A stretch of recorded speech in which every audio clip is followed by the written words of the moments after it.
¿Qué tal, alumnas y alumnos de segundo grado de secundaria? Sean bienvenidas y bienvenidos a una sesión más de Aprende en Casa para la asignatura de Ciencias Física. Mi nombre es Nadia Jiménez y en esta ocasión nos acompaña el maestro José Luis Ramírez Martínez, quien nos apoyará en el desarrollo del tema. Bienvenido, maestro. Muchas gracias, Nadia. Es un gusto participar en esta sesión. Espero que todas y todos los que nos ven se encuentren bien de salud y estén extremando las medidas recomendadas por las autoridades para que pronto podamos llegar al semáforo verde. En esta ocasión, reflexionaremos acerca de las aportaciones a la ciencia de Rosalind Franklin. Alumnas y alumnos, ¿ya tienen listos sus materiales para trabajar? Es importante que tengan a la mano su cuaderno, libro de texto y lápiz o bolígrafo para que anoten las ideas principales que identifiquen, así como las dudas que pudieran surgir a lo largo de la sesión. También, si les es posible, dispongan de un espacio adecuado para aprender. Recuerden que además de su libro de texto, pueden consultar otras fuentes de información confiables, como páginas de internet u otros libros especializados. Si ya tenemos todo listo, comencemos. Maestro José Luis, tengo entendido que el caso de Rosalind Franklin es un episodio muy vergonzoso de la ciencia, en donde el trabajo de esta científica fue literalmente robado por otros científicos para complementar su investigación, sin que ella recibiera ningún crédito. Efectivamente, el trato que se le dio a Rosalind Franklin es una demostración de cómo se han menospreciado las aportaciones de algunas mujeres a distintos campos de la ciencia, algo a lo que deberíamos oponernos rotundamente. Rosalind estudió física y química y se especializó en una técnica llamada cristalografía de rayos X, con la que pudo estudiar la estructura de moléculas orgánicas. Su trabajo fue fundamental para conocer la estructura del ADN y además sus estudios sobre la estructura de los virus han servido a otros científicos para la fabricación de vacunas. Para reconocer la importancia de sus aportaciones y cómo fueron sucediendo, hablemos sobre su vida. Rosalind Franklin nació el 25 de julio de 1920 en Londres. Era la cuarta de 5 hijos. Su madre, Muriel Wally, provenía de una familia judía religiosa y filantrópica, mientras que su padre, Ellis Franklin, era un banquero judío. Rosalind formaba parte de una familia adinerada, por lo que recibió una educación acorde a su nivel socioeconómico. Desde muy temprana edad demostró ser una niña muy inteligente, aficionada a los juegos de memoria. Incluso una de sus tías llegó a expresar que Rosalind era alarmantemente inteligente. La posición económica holgada de su familia les permitía participar en actividades filantrópicas, sobre todo en apoyo a la comunidad judía en Londres. El ejemplo que recibió de sus padres forjó en ella un carácter colaborativo, que siempre buscaba ayudar a los demás. A pesar de que en esa época Inglaterra era un lugar que se caracterizaba por menospreciar a las mujeres y no fomentar su formación académica, había una escuela en Londres que tenía la fama de prepararlas para que pudieran seguir estudiando una carrera universitaria. Se trata de la Escuela para Mujeres St. Paul, que de hecho sigue funcionando hasta nuestros días. Esta escuela era uno de los pocos lugares que enseñaba matemáticas, física y química a las jóvenes estudiantes. A la edad de 11 años ingresó a este colegio, donde inmediatamente mostró interés por las ciencias, las matemáticas, siendo sobresaliente en estas áreas. Además, aprendió latín, alemán y francés. Y para rematar, era buena en todos los deportes que practicaba. Sus amigas a menudo comentaban que siempre buscaba dominar cualquier actividad que le interesara. Si algo llamaba su atención, procuraba estudiarlo y practicarlo incansablemente hasta ser experta. Por ejemplo, se sabe que en sus tiempos libres estudiaba álgebra por su cuenta, por lo que se volvió muy buena en ella. Rosalind Franklin era tan brillante que terminó un año antes sus estudios en St. Paul y obtuvo una beca para estudiar física y química en la prestigiosa Universidad de Cambridge. Con el ascenso de los nazis, la familia Franklin empezó a recibir a refugiados judíos que llegaban a Inglaterra, montando grandes comedores para proporcionarles alimentos. Incluso el padre de Rosalind le pidió que donara una parte de su beca, que constaba de 30 libras por año, a estudiantes refugiados de la guerra. En 1938 empezó sus estudios en física y química en Newnham College, una universidad para mujeres pertenecientes a Cambridge. Otro ejemplo de las restricciones a las mujeres y el menosprecio de sus capacidades es que había muchas trabas para que lograran cursar estudios superiores. Por ejemplo, algunas universidades restringían el número de lugares disponibles para estudiantes mujeres e incluso hacían una distinción entre el grado académico que recibía un hombre y una mujer. Era común que a las estudiantes graduadas no se les entregara una licenciatura, sino un grado nominal que les proporcionaba menos derechos. A pesar de todo esto, Rosalind fue ganando amistades que definieron su camino. Empezó a rodearse de personas que realizaban investigaciones en cristalografía de rayos X. Por ejemplo, William Lawrence Bragg, quien había ganado un premio Nobel junto con su padre en 1915 por sus aportaciones a esta técnica. Para entender la importancia de esta técnica en la vida de Rosalind, hablemos un poco sobre qué es la cristalografía de rayos X. Esta consiste en hacer incidir un haz de rayos X a una muestra de una sustancia que se desea analizar. Los rayos X atraviesan la muestra y se difractan para incidir sobre un detector. Antiguamente, el detector era una placa fotográfica. Podríamos decir que es una especie de radiografía de la sustancia que se está analizando, pero recibe el nombre de patrón de difracción. Lo interesante de esta técnica es que cada muestra analizada produce un patrón propio de zonas iluminadas y oscuras. Después, estas imágenes se someten a análisis matemáticos que permiten conocer parámetros a nivel molecular de la muestra. Con la cristalografía de rayos X se estudia la estructura íntima de compuestos orgánicos e inorgánicos. Se puede saber qué forma tienen, cómo están distribuidos sus átomos y qué distancias y ángulos tienen entre ellos. Basándose en toda esta información, es posible deducir las estructuras tridimensionales de las sustancias observadas. Cuando esta técnica se aplica en materiales cristalinos, es decir, materiales que presentan un acomodo ordenado en sus átomos, que se repite dentro de todo el material, se obtienen patrones de difracción regulares. Por ejemplo, aquí podemos ver el patrón de difracción de un cristal de sal y también observamos la estructura tridimensional que adoptan los átomos de sodio y cloro, que constituyen a la sal de mesa. En la década de 1930, muchos investigadores se dieron cuenta que la estructura de las moléculas, es decir, su forma tridimensional, estaba ligada a la función que desempeñaban, por lo que esta técnica se empezó a utilizar para el estudio de moléculas orgánicas. La interacción que tuvo con tan afamados cristalógrafos sugiere que Rosalind empezó a interesarse en esta técnica. En 1941 terminó sus estudios universitarios, de los cuales no recibió el grado de licenciatura, ya que, como comentamos anteriormente, Cambridge era una de esas universidades que hacía distinción entre hombres y mujeres. Sin embargo, esta segregación terminó en 1947 y las mujeres graduadas recibieron su título de forma retroactiva.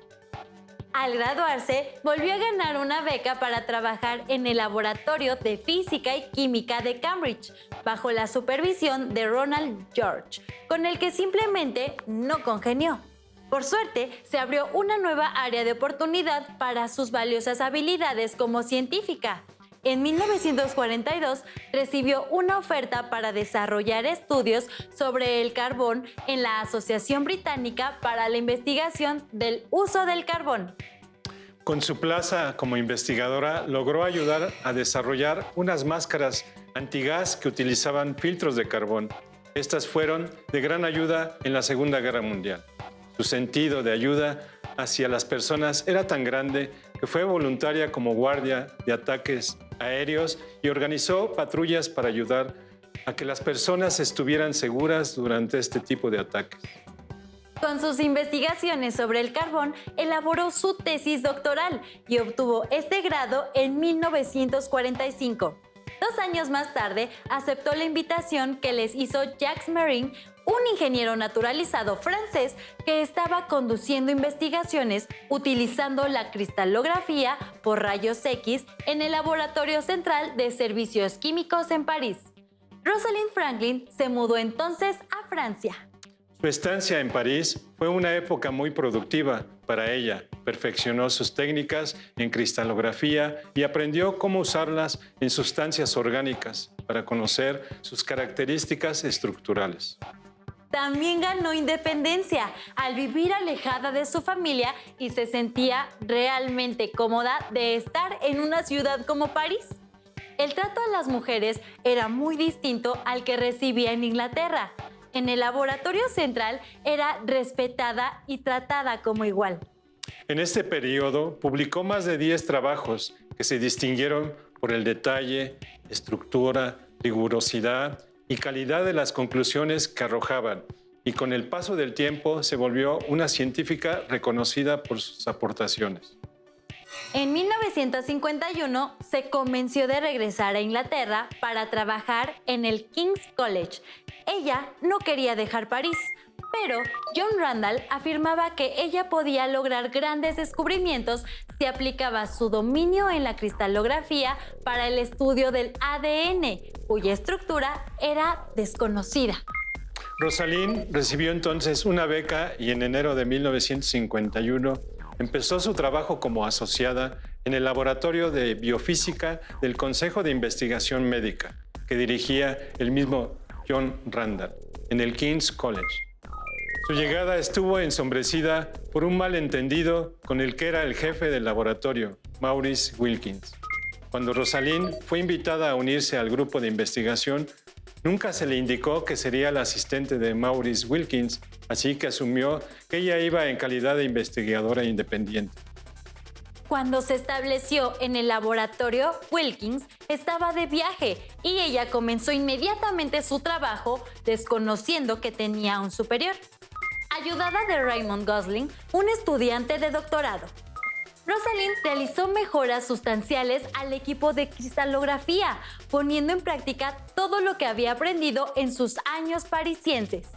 Cuando Wilkins regresó, se encontró que Rosalind había tomado posesión de su laboratorio y que en realidad lo había mejorado. La diferencia entre sus personalidades hizo que su trabajo juntos fuera muy incómodo.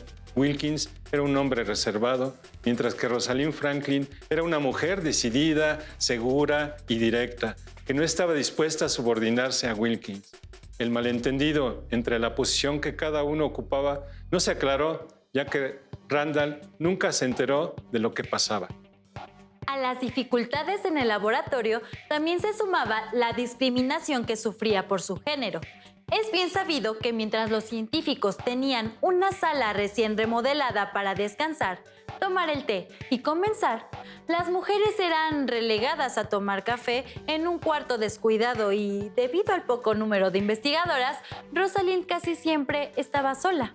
A pesar de todos los problemas, Franklin superó rápidamente a Wilkins. Con sus investigaciones y a través de sus imágenes cristalográficas pudo identificar 2 estados en los que se encontraba el ADN, los cuales llamó forma A y forma B. La forma A era ADN seco, mientras que la forma B era ADN húmedo, que de hecho es como se encuentra en las células. Aunque Rosalind Franklin no estaba consciente, existía una carrera entre los científicos ingleses y americanos por descubrir la estructura que tenía el ADN. Varios grupos de investigación estaban abocados a esa tarea. En Estados Unidos, la investigación estaba liderada por Linus Pauling, un afamado químico, mientras que en Inglaterra existían 2 grupos, el que se encontraba en el King's College con Rosalind entre sus filas y un segundo en el famoso laboratorio Cavendish. perteneciente al Departamento de Física de Cambridge y que en ese entonces estaba dirigido por Lawrence Bragg, quien había convivido con Rosalind cuando ella cursó sus estudios universitarios. Bragg impulsó a los jóvenes Francis Crick y James Watson a dedicarse al estudio de la molécula del ADN, puesto que los biólogos ya sospechaban que era la clave para entender la genética, pero sus investigaciones no prosperaban. Watson y Crick habían ideado algunos modelos, pero ninguno podía ser aceptado sin sustento matemático ni evidencia cristalográfica que la apoyara. Por otro lado, en el King's College, Wilkins había obtenido imágenes que sugerían que la forma A del ADN podría ser una hélice. Rosalind se enfocó estudiando la forma B, ya que ésta arrojaba más información en las imágenes de cristalografía. Crick y Watson acudieron a una conferencia que era impartida por Rosalind, en donde exponía parte de sus resultados sobre el ADN. Tuvieron la idea de invitar a Rosalind a su laboratorio para que observara su modelo, ya que ella, al ser una experta en cristalografía, podía deducir si una disposición molecular como la que proponían podía generar el patrón de difracción que ella detectaba. Rosalind fue apabullante con sus críticas al modelo de Watson y Crick, y fue muy específica en señalar por qué no concordaba con la evidencia experimental. Un momento vergonzoso para el equipo del laboratorio Cavendish. Incluso Watson tuvo que admitir que no tenía los conocimientos suficientes en cristalografía como para entender los datos. Lawrence Bragg, jefe del laboratorio, les prohibió seguir con la construcción de más modelos. El episodio en Cambridge sirvió para que Rosalind ganara más confianza en sus investigaciones y estaba segura de que tarde o temprano llegaría la respuesta. Mientras tanto, preparaba un artículo en donde publicaría sus resultados. En mayo de 1952, Rosalind obtuvo la imagen más nítida de la forma B hasta el momento. Conseguir la llamada imagen 51 tomó alrededor de 100 horas de exposición a rayos X y era la prueba más contundente de que el ADN tenía una forma helicoidal. La forma de X, que se puede apreciar fácilmente en la foto 51, es un indicio claro de que el ADN era en realidad una doble hélice. Por desgracia, la enemistad entre Wilkins y Franklin les impidió comparar sus resultados. Quizás de haber colaborado ellos hubieran dado con la respuesta correcta.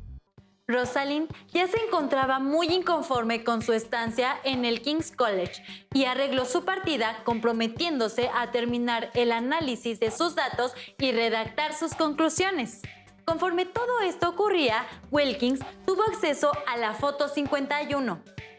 Mientras tanto, en Estados Unidos, en el año de 1952, Linus Pauling había hecho un gran avance en cuanto a la descripción de la estructura del ADN.